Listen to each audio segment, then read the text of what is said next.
साल 2026 जियोपॉलिटिकली मेरे हिसाब से भारत के लिए सबसे ज़्यादा इम्पोर्टेंट साल हो सकता है। मैं ये वीडियो जियोपॉलिटिक्स पर काफ़ी लंबे समय से बना रहा हूँ। एक टाइम पे मुझको याद है कि व्यूज़ हुआ करते थे 1 लाख 2 लाख के आसपास। आज के समय मिलियंस की एक कम्युनिटी हो गई है। यूट्यूब पे आप कह लीजिए अवेयरनेस बहुत जा गई है जियोपॉलिटिक्स को लेकर। और 2026 में मैं आपको बता दूं ऐसे इवेंट्स होंगे जो भारत के रिलेशंस कई देशों के साथ हमेशा के लिए रीडिफाइन कर देंगे। उनमें से एक कंट्री है Bangladesh. By the way, welcome to career 247। मैं हूं प्रशांत धवन और इस वीडियो में हम बात करने वाले हैं इंडिया बांग्लादेश के बीच में गंगा वाटर ट्रीटी के बारे में, जिस पर बातचीत ऑलरेडी शुरू हो चुकी है। जी हाँ, साल शुरू होते ही बांग्लादेश और भारत ने मुश्किल बातचीत शुरू कर दी है कि गंगा वाटर ट्रीटी का क्या करें। गंगा नदी का जो पानी है ये भारत और बांग्लादेश में कैसे बंटना चाहिए। अगर आप सोच रहे हैं कि अचानक से साल 2026 गंगा नदी के पानी के लिए इतना इंपॉर्टेंट क्यों है बिटवीन इंडिया एंड बांग्लादेश, क्योंकि देखिए गंगा वाटर ट्रीटी जो भारत और बांग्लादेश के बीच में साइन हुई थी 1996 में, ये 30 साल की ट्रीटी थी और साल 2026 में ये ट्रीटी समाप्त हो जाएगी। तो बांग्लादेश इस वक्त बहुत ज़्यादा नर्वस है कि भारत इस ट्रीटी को वापस कंटिन्यू करेगा या नहीं करेगा, किन शर्तों पर करेगा। क्योंकि इंडस वाटर ट्रीटी में जो हमने पाकिस्तान को शॉक किया है, पाकिस्तान सोचता था कि इंडस वाटर ट्रीटी को तो ये कभी छड़ेंगे ही नहीं, कभी कुछ होगा ही नहीं। बट पानी आने वाले समय में इंडियन सब कॉन्टिनेंट में इतना बड़ा इशू बनने वाला है कि भारत को अपनी सारी वाटर ट्रीटीज को रीनेगोशिएट करना होगा और हमें हमारी पॉपुलेशन के हिसाब से देखना होगा कि किस देश को कितना पानी हम दे सकते हैं ताकि हमारी आबादी के लिए भी पानी बचा रहे। और बांग्लादेश एक ऐसा कंट्री जहां पे आए दिन अभी सपने देखे जा रहे हैं कि देखो इंडिया की जो 7 सिस्टर स्टेट्स हैं उनको अलग कर देना है, आइसोलेट कर देना है। जो चिकन स्नैक कॉरिडोर है, सिलीगुड़ी कॉरिडोर, वहां पे अटैक करना है। वहां पे पता नहीं कितने लोग इस टाइप के नारे लगा रहे हैं। इन लोगों को एक्चुअली पता नहीं है कि अगर गंगा वाटर ट्रीटी साल 2026 में कंक्लूड नहीं हुई, कुछ इसका निष्कर्ष निकल के नहीं आया, तो बांग्लादेश को कितना बड़ा इसका लॉस हो सकता है। और इसलिए साल के शुरुआत में ही बांग्लादेश के इंसिस्टेंस पर इस ट्रीटी पर बातचीत शुरू हो चुकी है। आपने देखा होगा रिसेंटली डॉक्टर एस जयशंकर भी बातचीत कर रहे हैं, बांग्लादेश से निगोशिएशन शुरू हो चुकी है।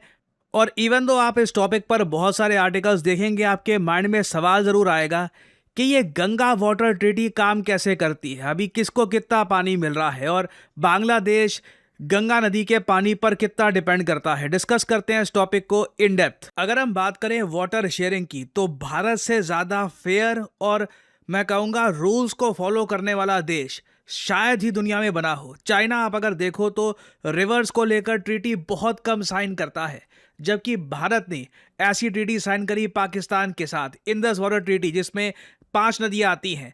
अब तो खैर ये बेंस में जा चुकी है, मगर उसके अलावा बांग्लादेश के साथ है हमारी गंगा वाटर ट्रीटी और उसके अलावा नेपाल के साथ हमारी 3 ट्रीटीज़ हैं। एक तो महाकाली, कोसी और फाइनली गंडक वाटर एग्रीमेंट। ना जो नेपाल के साथ हमारा रिवर को लेकर एग्रीमेंट है उसको अभी के लिए कोई टच नहीं कर रहा, मगर पाकिस्तान और बांग्लादेश के साथ जो नदियों को लेकर समझौता है, यहाँ पर एक काफ़ी बड़ा क्वेश्चन मार्क लगा हुआ है कि आगे ये लंबे समय तक कंटिन्यू होंगे या नहीं। अगर हम गंगा रिवर एग्रीमेंट को देखें तो मेरे हिसाब से बांग्लादेश के लिए ये बहुत ही ज़्यादा इंपॉर्टेंट है। बाय द वे, वैसे मैं आपको ये बता दूं, गंगा नदी भारत में हम गंगा जी कहते हैं, बांग्लादेश में इस नदी को कहा जाता है पद्मा। ठीक है, तो यहाँ पे आप देख पाओगे यहाँ से ब्रह्मपुत्र, यहाँ से पद्मा नदी और मेघालय से भी जो पानी आता है, ये सभी जो रिवर्स हैं ये बांग्लादेश के एग्रीकल्चर को सपोर्ट करती हैं।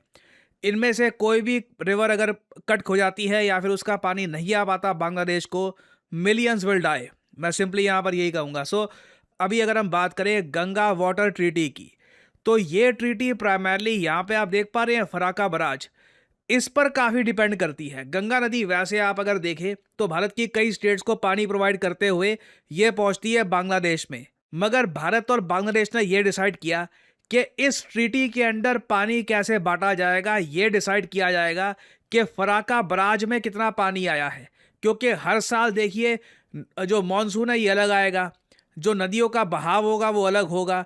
कितना क्यूसेक पानी इस बार है, कितना क्यूसेक पानी अगले साल है, डिपेंड करता है। तो काफ़ी बार चेक किया जाता है कि ड्राई सीजन मतलब कि जनवरी 1 से लेकर 31 मई तक जब काफ़ी गर्मी पड़ती है, इस टाइम कितना पानी है फराक्का बराज में।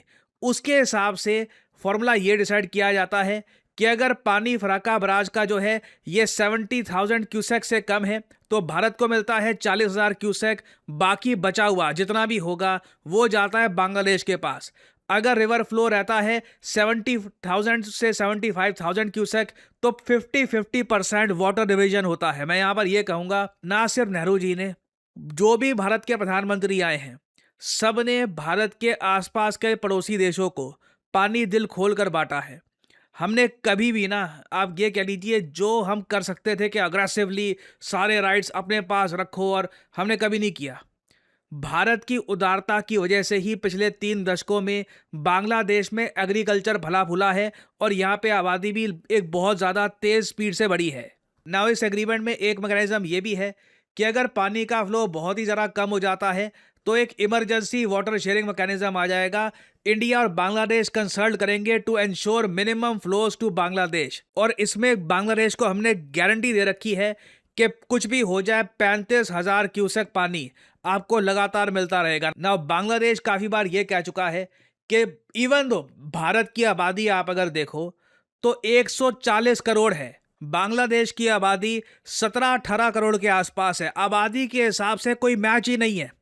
मगर बांग्लादेश काफ़ी बार ये बात बोल चुका है कि इनको ये सूट नहीं करता, इनको इस वाटर ट्रीटी में ज़्यादा पानी चाहिए फ्रॉम इंडिया।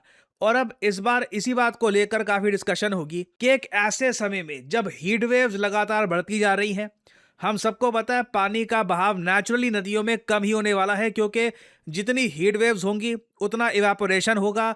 और पानी, मैं आपको बता दूं, इंडियन सब कॉन्टिनेंट में एक बड़ा इशू बनने वाला है। कई प्रिडिक्शंस हैं कि आने वाले कई दशकों में जो वॉर्स होंगी इन इंडियन सब कॉन्टिनेंट, ये पानी के इशू को लेकर होगी। तो इवन दो आप अगर अभी के लिए देखो तो पानी का डिस्ट्रीब्यूशन लगभग 50-50% है, इवन तो इंडिया की आबादी बांग्लादेश से कई कई गुना ज़्यादा बड़ी है।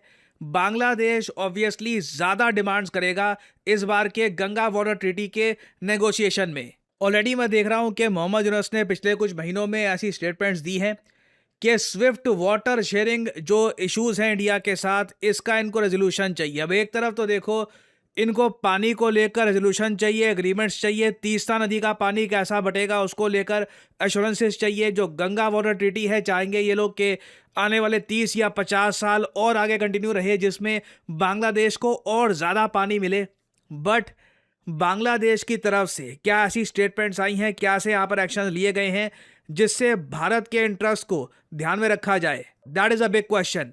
नाउ यहाँ पे मैं आप लोगों से क्वेश्चन पूछना चाहूँगा, आपके हिसाब से जो बांग्लादेश रिवर्स को लेकर एग्रीमेंट चाहता है भारत से, चाहे गंगा वाटर ट्रीटी को लेकर इशू हो या फिर ये चाहते हैं कि तीस्ता नदी को लेकर एक पूरा एग्रीमेंट साइन किया जाए, इसके लिए भारत को क्या डिमांड करना चाहिए? What should be India's pre requisite के ये सब चीज़ें आपको इंश्योर करनी होंगी, तभी भारत की तरफ से रेगुलर फ्लो ऑफ वाटर आपको मिलता रहेगा। आपके हिसाब से चाइना की यहाँ पे अप्रोच क्या होती? लिखिएगा इसके बारे में कमेंट सेक्शन में।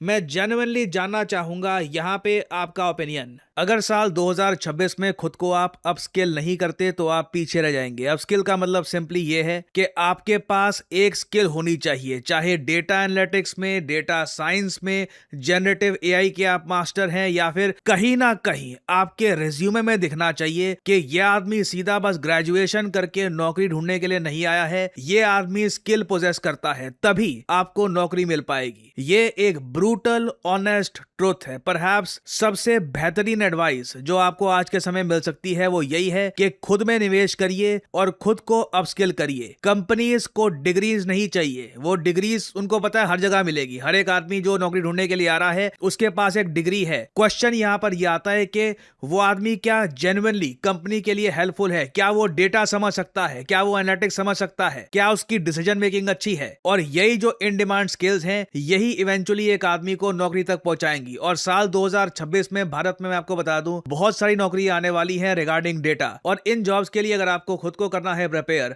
तो करियर 247 आपके लिए लेके आया है all these courses, data analytics, data science, generative AI and various other courses जो आपको करियर 247 की वेबसाइट पे मिल जाएंगे। और सिंस हम बहुत ही जल्द नए साल में एंटर करने वाले हैं, हम इस वक्त 26% डिस्काउंट दे रहे हैं on all of our courses. That is correct, a massive 26% discount to welcome the year 2026। Usually हमारी जो सेल है ये 10 से लेकर 15% के आसपास रहती है, but this is special, this year is absolutely special. Already हम पूरे भारत में कई हजारों बच्चों को अपस्किल कर चुके हैं, इनमें से कई लोगों की नौकरी भी लग चुकी है। We keep on uploading the testimonials as well. तो आपको सिंपली करना क्या है, इस वीडियो के कमेंट सेक्शन में जाइए या फिर डिस्क्रिप्शन सेक्शन में जाइए, वहां पे आपको ये लिंक मिल जाएगा।